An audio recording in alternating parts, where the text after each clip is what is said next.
En esta palabra de hoy, digo palabra refiriéndome al conjunto de las lecturas, yo veo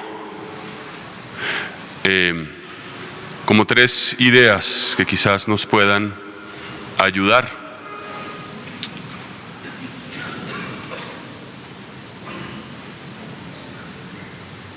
En primer lugar, la idea de los dos caminos. Los padres de la Iglesia enseñaban desde el principio que la vida cristiana siempre se decide en una alternativa: el camino del bien o el camino del mal. Como dice la lectura de Jeremías, el camino de confiar en el hombre o el camino de confiar en Dios. O como dicen las bienaventuranzas, ese camino de seguir a Cristo o de buscar el mundo. ¿Qué significa eso que puede parecer como evidente, como que no tiene en sí mismo mucho contenido? Que no cabe una vía media. Eso es lo que en el fondo significa. Es decir, a veces podemos tener la tentación de querer encenderle una vela a Dios y otra al diablo. Yo a veces veo padres que me dicen: yo quiero que mi hijo sea católico, pero no mucho, no tanto, ¿no? Pareciera que el equilibrio es una mezcla como de hacerle caso al mundo y hacerle caso a Dios. Y eso es muy dañino.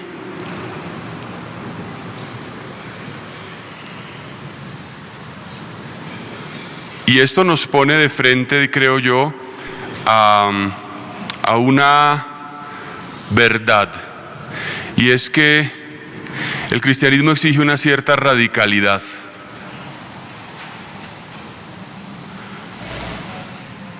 Porque ya lo dice Jeremías: maldito el que confía en el hombre.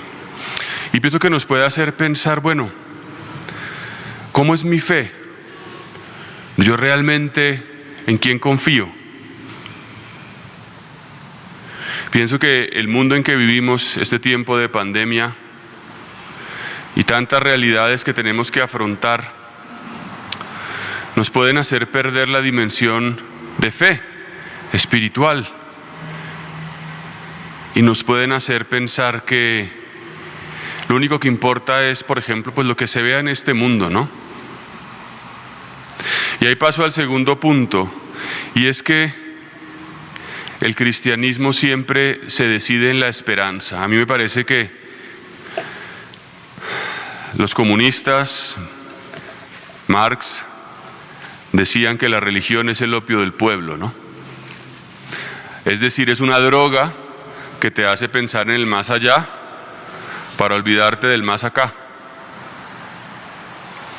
Y que bajo esa premisa eres manipulado, diciéndote, escuchando, bueno, aguanta, que en el cielo vas a ser feliz, ¿no?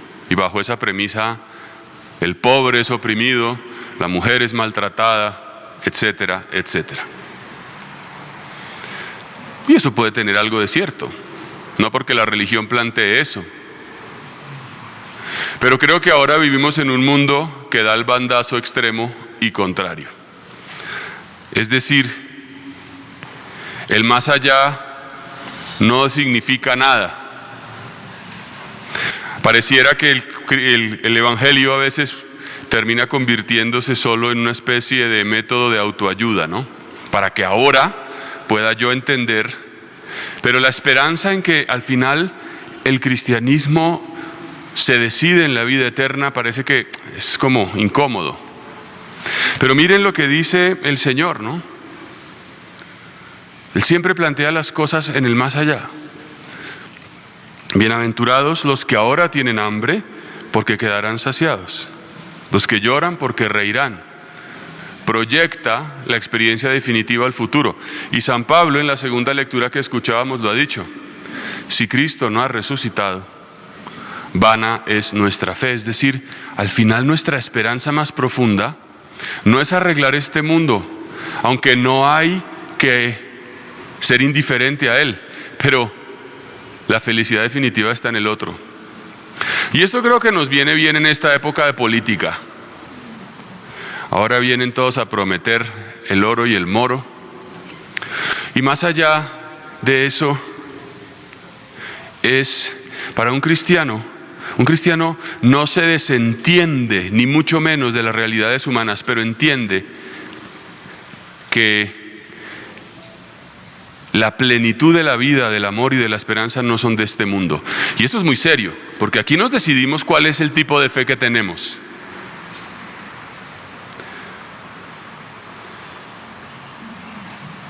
Mi reino no es de este mundo, dice el Señor.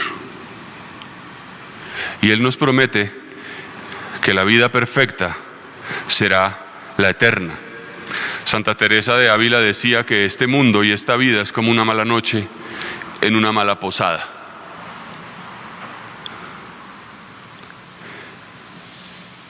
Creo que llevamos miles de años y seguramente cada gobernante viene y promete que este sí.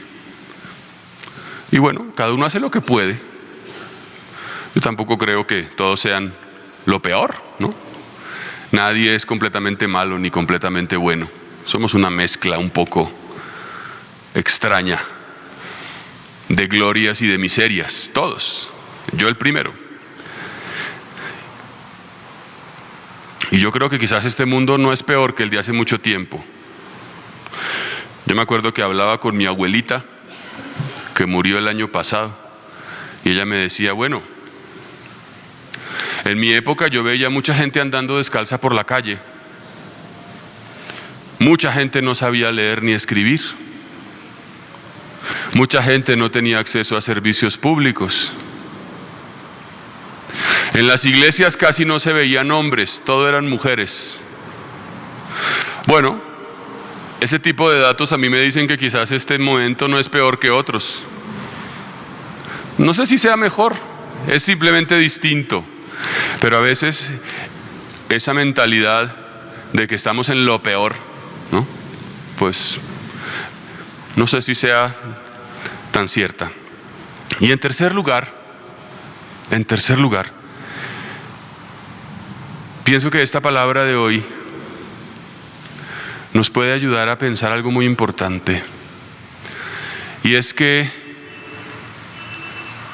a Dios fundamentalmente lo encontramos en el sufrimiento. Esto es muy fuerte. Y con esto no estoy diciendo que hay que sufrir ni que hay que maltratar, pero el sufrimiento es una realidad de la que no nos podemos evadir. Todos los que estamos aquí moriremos. Todos los que están aquí, los que estamos aquí, hemos sufrido alguna enfermedad. Todos los que estamos aquí hemos sufrido alguna decepción. Y el que no se haya enfermado o no haya sufrido ningún, entonces por favor lo espero aquí afuera y me cuenta su testimonio.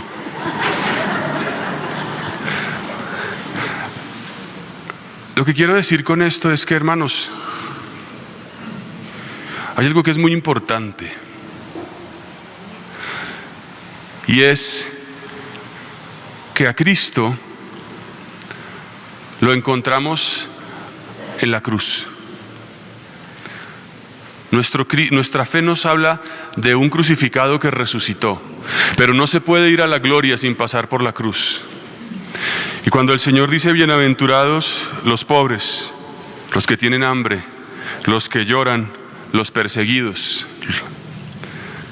nos está diciendo que en tu pobreza, en la tuya y en la mía, en esa incapacidad que tenemos todos los días de amar al otro, de cumplirle a Dios, de cumplir el deber, de ser fieles, en eso que nos destruye, que nos humilla, ahí está la herida que nos permite encontrarnos con Cristo. Porque nos han dicho que Cristo subió a la cruz por nuestras culpas, es decir, con una cierta mentalidad moralista, pero no teológicamente falsa, pero sí un poco espiritualmente acusadora. Cristo subió allí porque somos malos. Pero también es cierto que Cristo subió allí para compartir nuestras heridas. Porque si tú te has sentido solo, Él sabe qué es la soledad. Si tú te has sentido enfermo, Él sabe qué es el dolor. Si te has sentido rechazado, Él sabe qué es el desprecio. Ha ido a la muerte compadeciéndose de nuestra condición. Cristo resucita y cuando resucita le muestra sus llagas gloriosas a los apóstoles. Toquen, miren. Es impresionante esto, hermanos. Esto tiene un contenido muy profundo, porque nos está diciendo que la gloria de Cristo está en sus llagas. En otras palabras, tu encuentro con Cristo no es simplemente un moralismo de venir a misa, de rezar, que hay que hacerlo, pero el encuentro más radical está en tus llagas, porque Cristo ha asumido tus llagas. Aquello que te destruye, que te frustra, que te humilla, que te hace sentir hambre, sed, rechazo, impotencia, es el lugar privilegiado en el que Cristo quiere encontrarse contigo y se encuentra místicamente contigo. Y así como la gloria de Cristo brilló en sus heridas gloriosas cuando Él resucita, la gloria de Dios brilla en tu vida, en tus heridas. Esto es muy importante, porque nos han enseñado que las debilidades, que las heridas, que las llagas hay que esconderlas, que las cosas feas no se cuentan, que las cosas tristes mejor se ignoran, que lo que te ha destruido no lo sepa nadie, y que olvídate de eso, pasa la página, supéralo. No es así, hermanos.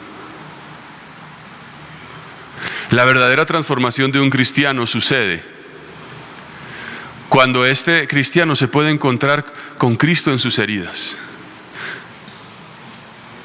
Y si algún día te sentiste abusado, solo, enfermo, pobre, esa situación será el escenario, la tribuna, el trampolín desde el cual Cristo quiere brillar. Y así, el que se ha sentido rechazado puede experimentar que Cristo nunca lo abandona y que por tanto, en esa experiencia del amor de Cristo, puede no reaccionar frente al que lo desprecia, no maltratar al que lo evade.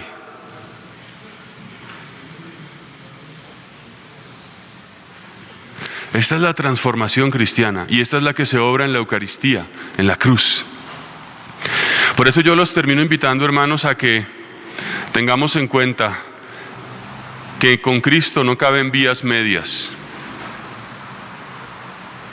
o sí o no, que nuestra esperanza está radicalmente en el cielo, en la vida eterna, y que el camino para nuestra restauración está en acoger nuestra propia pobreza, nuestra propia limitación, nuestras heridas, y desde allí Cristo brillará, se mostrará glorioso, porque será claro que no es un esfuerzo nuestro. Vamos a recibir el cuerpo del Señor con esa esperanza de que Él nos toque, nos sane, nos restaure. En nombre del Padre, del Hijo, del Espíritu Santo. Te puedo asegurar que no hay mejor regalo para cualquier persona que el ofrecimiento de una Santa Misa. Con el sacrificio de la Eucaristía damos gloria a Dios, le agradecemos por sus beneficios y suplicamos por las necesidades propias, por las de los seres que amamos y también por los difuntos. Todos estos beneficios con el ofrecimiento de una misa. Entérate de cómo puedes hacerlo visitando la página web de ACN.